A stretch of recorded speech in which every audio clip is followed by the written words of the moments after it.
नमस्कार दोस्तों, स्वागत है शोमुज बालाजी को और एक हेल्थ कंसर्न वीडियो में। आज के इस वीडियो में हम बात करेंगे स्नीजिंग एलर्जी की होम रेमेडी के बारे में। और ये एक प्रैक्टिकल वीडियो है और कोई भी ऐसे रटे रटे ज्ञान में यहाँ पे आपको नहीं बोलने वाला हूँ। मैं आपको एक प्रैक्टिकल तरीका बताने वाला हूँ घर पे जो आप करके देख सकते हो, जो कि स्नीजिंग एलर्जी, जहाँ पे आपको बार बार आपको छींक आता है और छींक से आप परेशान हो। क्योंकि मैंने पर्सनली इस प्रॉब्लम से बहुत बहुत जूझ चुका और अभी भी मुझे ये प्रॉब्लम है, क्योंकि एलर्जी मेरा डस्ट एलर्जी रहता है। और खास करके ड्राई हीट के दौरान, जो गर्मियों में ड्राई हीट होता है, वेस्ट बंगाल में पहले नहीं होता था ड्राई हीट, अभी बंगाल में ड्राई हीट थोड़ा चलने का स्टार्ट हुआ है पिछले 2 साल से, तो इसलिए ये चीज़ बढ़ चुका है। और ड्राई हीट के साथ साथ एयर में भी आपका पोलेंस रहते हैं और ड्रॉपलेट्स रहता है और ग्रेन्स रहते हैं, जिससे कि एनिमल डेंडर हो गया या फिर कोई भी प्रकार के पोलेंस हो गए, वो आपकी शरीर को इंस्टिकेट करते हैं, एलर्जेटिक बनाता है। आपको क्यों एलर्जेटिक बनाता है? वो बाहर की चीज़ें हैं, जब वो शरीर के अंदर आता है, नेजल पैसेज आपके नाक के अंदरूनी हिस्से में वो जाता है, तो वहाँ पे जो सेल्स होता है, कोशिका होता है, वो वहाँ पे बहुत ज़्यादा हाइपर एक्टिव हो जाता है। वो क्या करता है, शरीर से वो निकालने की कोशिश करता है। और ये जो स्नीजिंग होता है, हमारा छींक, ये एक रिस्पॉन्स है कि बाहर की चीज़ अंदर रेस्पिरेटरी ट्रैक्ट के अंदर ना घुस जाए। क्योंकि ये जो रेस्पिरेटरी ट्रैक्ट है जिससे हम सांस लेते हैं और छोड़ते भी हैं, ये रेस्पिरेटरी ट्रैक्ट अंदर से स्टेराइल है, बिल्कुल फुल 100% स्टेराइल। इसका मतलब उसके अंदर कोई भी बैक्टीरिया, वायरस, फंजाई नहीं होना चाहिए। अब इन्फेक्शन जब होता है तब बाहर से वो चीज़ वहाँ पे जाके कॉलोनाइज करते हैं, लंग में हो या फिर किसी और जगह पे हो गया रेस्पिरेटरी ट्रैक्ट में, नीचे, ज़्यादातर केसेस में नीचे रेस्पिरेटरी ट्रैक्ट में होता है, अपर में भी होता है, लोअर में भी होता है। तो अपर और लोअर रेस्पिरेटरी ट्रैक्ट की इन्फेक्शन जब होता है, इसीलिए बहुत खतरनाक हो जाता है कि आप सांस ठीक से नहीं ले पाते, आपके शरीर के अलग अलग हिस्सों में प्रॉब्लम होता है। और यहाँ पे हम जो चीज़ बात करें कि बार बार छींकते हो, छींक मतलब जिस दिन आपका स्टार्ट हो गया बस आप छींकते ही रहते हो। मतलब जब एक बार छींक आता है, 10 12 15 बार आप छींकते जा रहे हो, राइट। और उसमें क्या होता है ना, आपका आंख भी धीरे धीरे लाल होने लगता है और एक इरिटेशन होता है। और जब भी आप सांस लेने की कोशिश करते हो नाक से, तब भी छींक आ जाता है। तो ये सिम्टम्स अगर आपके अंदर है, और ऐसा है कि किसी एक दिन ये होता है, फिर 2-3 दिन नहीं होता है, फिर से किसी 1-2 दिन होता है, ऐसा नहीं, मैं ये नहीं कहूँ कि आपके इसके साथ साथ बुखार हो सकता है कि आपकी बॉडी टेम्परेचर थोड़ा ज्यादा दिखे, क्योंकि एलर्जी से भी ओवरऑल बॉडी टेम्परेचर बढ़ता है, इंक्रीज होता है। ऐसा नहीं कि 100 के ऊपर चला गया बॉडी टेम्परेचर, नहीं, बहुत माइनर सा। मतलब अगर बॉडी के टेम्परेचर देखो 37 डिग्री सेल्सियस होना चाहिए, फ़ारेनहाइट में 98.4, वो टेम्परेचर जो है 98.4 की जगह 99, 99.2, 99.6 ऐसा कुछ हो सकता है कि 0.5 से 0.75 ऐसा कुछ डिग्री फ़ारेनहाइट आपका बढ़ जाए। वो एलर्जी से ही बढ़ता है। उसके साथ साथ आपको बार बार छींक आएगा, आंख आपका लाल जैसा हो जाएगा, आंख ऐसा लगेगा कि पानी जैसा आ रहा है आंख के ऊपर। तो ये सारे सिम्टम्स आते हैं। ये राइनाइटिस के सिम्टम है, एलर्जिक राइनाइटिस, ठीक है। अब राइनाइटिस अलग अलग कारण में हो सकता है, ये एलर्जिक राइनाइटिस है, ठीक है, इन्फेक्शन के चलते नहीं हुआ है। कैसे पता चलेगा? अगर इन्फेक्शन के चलते हुआ है तो आपको खांसी रहेगा, उसके साथ गले के अंदर ऐसा लगेगा कि थोड़ा दर्द है, यहाँ पे कुछ है, या फिर वो चीज़ कंटिन्यू चलेगा आपका एकदम 3-4 दिन, 5 दिन, 7 दिन ऐसा। मगर ये जो मैं आपको बातें कह रहा हूँ कि छींक आना, वो एक दिन आएगा, फिर 2-3 दिन आप ठीक रहोगे, फिर से एक दिन आ जाएगा। अब कैसे आएगा? जिस दिन आप एक्सपोज होते हो उस एलर्जेन से, जो कि बाहर एयर में रहा है और पोल्यूशन बढ़ रहा है बाहर के एयर का, और ड्राई जितना होगा उतना पोल्यूटेंट्स ज़्यादा मिलेगा, तो वो आपके नाक के अंदर आ जाएगा, शरीर के अंदर। जब भी नाक के अंदर आएगा तो होगा। तो वहाँ पे मैंने जो चीज़ एक चीज़ नोटिस की, वो ये है कि जब भी ऐसा कुछ होता है ना, तो नाक के अंदर से जब भी आप सांस लेने की कोशिश करते हो, एयर लेने की कोशिश करते हो, तब जाके खास करके आपको ये बीमारी होता है, प्रॉब्लम होता है, तब लगता है कि छींक आ रहा है। और जब बस्ट ऑफ छींक आने लगता है, तब आप उसको रेगुलेट करना आपके लिए बहुत कठिन हो जाता है, मुश्किल हो जाता है, राइट। तो उस चीज़ को ठीक करने का मैंने एक तरीका निकाला। मैंने भी अलग अलग चीज़ें ट्राई की है। तो देखो, मेडिसिन की बात है तो मेडिसिन आपको मिल जाएगा, दवाई से ट्रीटमेंट है, नेजल ड्रॉप्स वगैरह मिलता है। मगर मैंने देखा इफेक्टिव तरीका, नेजल ड्रॉप्स वगैरह एक मेडिसिन है, और सबसे अच्छा जो काम करती है मेडिसिन, नेजल पैसेज अगर छोटा हो जाए किसी का, मान लो कि इसमें एयरवे कंस्ट्रिक्शन होता है आपके एलर्जी के कारण, जो सीवियर एलर्जी होता है उसमें क्या होता है, आपका जो एयरवे है, मान लो कि ये पाइप ट्रैकिया तो पाइप है जिसके अंदर से हम ऑक्सीजन लेते हैं, CO2 छोड़ते हैं। उस ट्रैकिया जो पाइप का जो डायमीटर है मतलब मानो कि इतना है, वो कम हो जाएगा इतना, तब सांस लेने में दिक्कत आता है, सांस फूलने लगता है। वो सेवियर एलर्जिक कंडीशन, वहां पे जाके स्टेरॉइड दवा दिया जाता है। स्टेरॉइड के बिना वो जो सूजन है वो कम होता नहीं है। NSAID से काम नहीं चलता, वहां पे स्टेरॉइड्स चाहिए और स्टेरॉइड देने से वो ठीक हो जाता है, बहुत जल्दी इंसान ठीक होता है।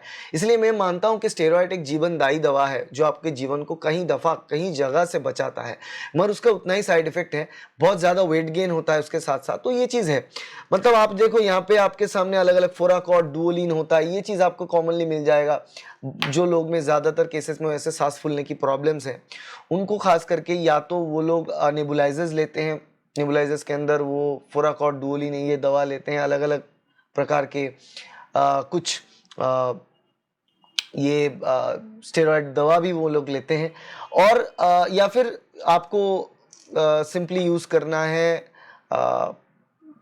ये चीज जो को रेवोलाइजर बोला जाता है, ठीक है। रेवोलाइजर के अंदर रेवोलाइजर के रोटा कैप्स आता है, रोटा कैप्स उसके अंदर डाल के भी आप सांस ले सकते हो, उससे भी थोड़ा बहुत इंप्रूवमेंट होता है, मैं कहूँगा थोड़ा बहुत। मगर मैंने देखा कि इंस्टेंट अगर आपको छींक को कम करना है तो एक घरेलू उपाय है जिससे आप इसको ठीक कर सकते हो।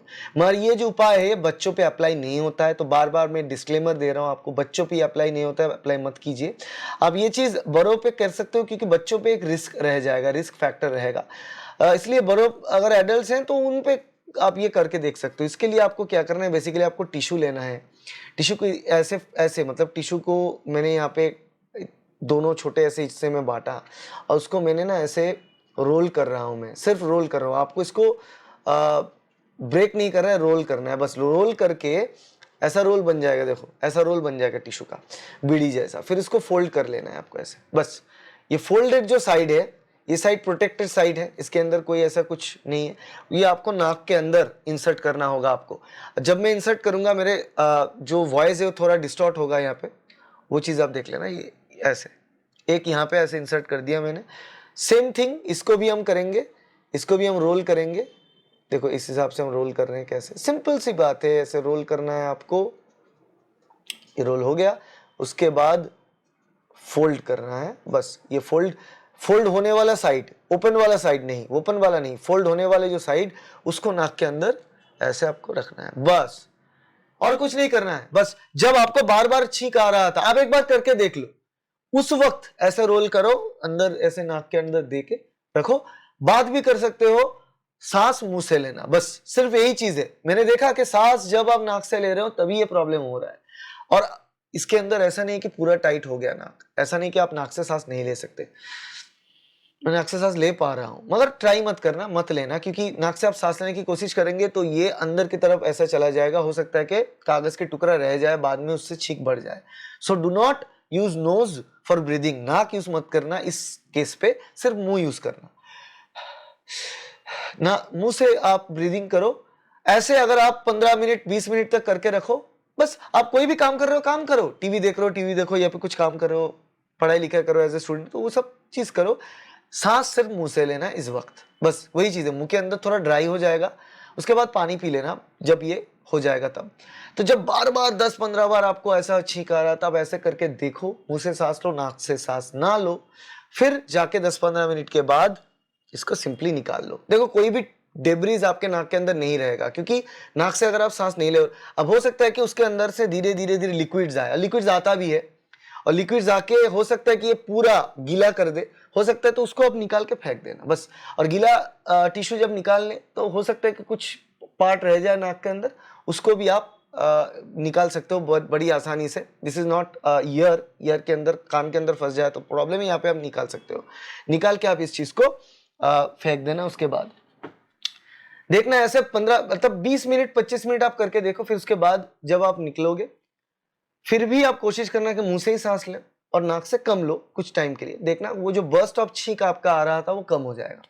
और ये घरेलू जो उपाय मैंने खुद ये करके देखा, क्योंकि मुझे लगा था जब ऐसा छींक आता है तो नाक, जब भी नाक से आप सांस लेने की कोशिश करोगे, वहां के एरिया इतना सेंसिटिव हो जाता है कि एयर के टच होने पर ही वो छींक स्टार्ट कर देता है, क्योंकि वहां के अंदर जो सेल्स हैं उसके अंदर जो सिलिएटेड सेल्स होता है, वो सिलिया से ऐसे ऐसे वो रिस्ट्रिक्ट करता है आपकी चीज़ों को, तो वो अंदर नाक के अंदर का प्रॉब्लम, उस चीज़ को आप ब्लॉक करके, नेजल पैसेज को ब्लॉक करके रखो, मुंह से सांस लो, कोई प्रॉब्लम नहीं होगा, आप ठीक रह पाएंगे, ठीक है, विदाउट एनी इशू।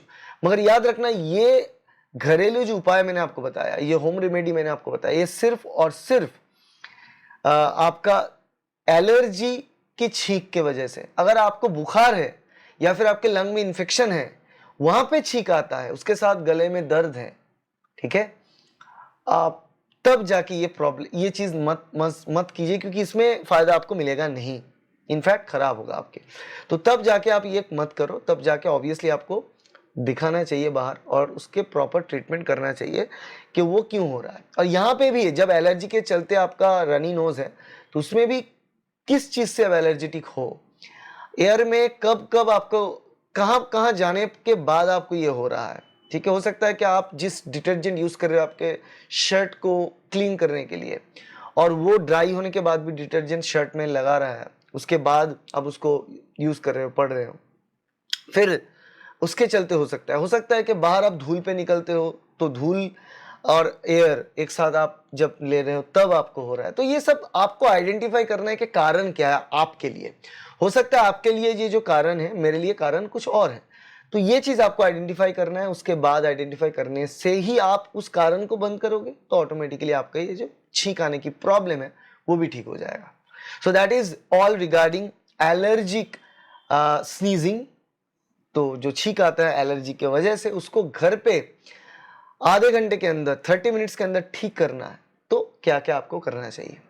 वीडियो अगर आपके लिए हेल्पफुल है, अगर आप ये चीज करके देखें और आपको पॉजिटिव कोई रिस्पॉन्स मिला, तो डेफिनेटली कमेंट सेक्शन पे बताना, ताकि बाकी लोगों में ही ये बेनिफिट दिखे। बच्चों के लिए अप्लाई नहीं है और इन्फेक्शन के लिए भी अप्लाइड नहीं है, याद रखना ये दो चीज। तो वीडियो अच्छा लगा तो लाइक कर देना, शेयर करना अपने दोस्तों के साथ, फैमिली मेंबर्स के साथ और कलीग के साथ। और एक चीज मैं ये दावे के साथ कह सकता हूं कि जितने दिन गुजरेगा, ये प्रॉब्लम, ये बीमारी भी लोगों में बढ़ जाएगा, बढ़ता रहेगा। तो फ्यूचर में भी पैंडेमिक्स आएंगे जो एयरबोर्न इन्फेक्शन रहेगा, क्योंकि एयर प्रदूषण इतना बढ़ रहा है, ये होना तय है। और आपको ये सारे होम रेमेडीज चाहिए, अदरवाइज कितना दवाई लोगे, कितना दवाई के ऊपर डिपेंडेंट होगे। और एक चीज मैं बताता हूँ पर्सनली यूज करके इस टेक्निक को, एक्चुअली कल ही मुझे ये प्रॉब्लम हो रहा था, 15-20 बार कंटिन्यूसली छींक आ रहा था, तो मैंने दवाई इस्तेमाल छोड़ दिया और ये प्रोसेस अपनाया। इससे भी उतना ही इफेक्टिवली काम होता है जितना दवाई से, इनफैक्ट काफी हद तक ज्यादा इफेक्टिवली काम हो रहा है, और बिना दवाई के पैसा भी बच रहा है, और स्टेरॉइड जो हार्मफुल है वो आपके शरीर में जाने से भी आप रोक रहे हो। तो दोनों केसेस में ये काम करेगा। इस्तेमाल करके देखें, फिर बताना कमेंट सेक्शन पे। आशा करते हैं वीडियो हेल्पफुल रहा। मिलेंगे अगले वीडियो में, तब तक के लिए बाय।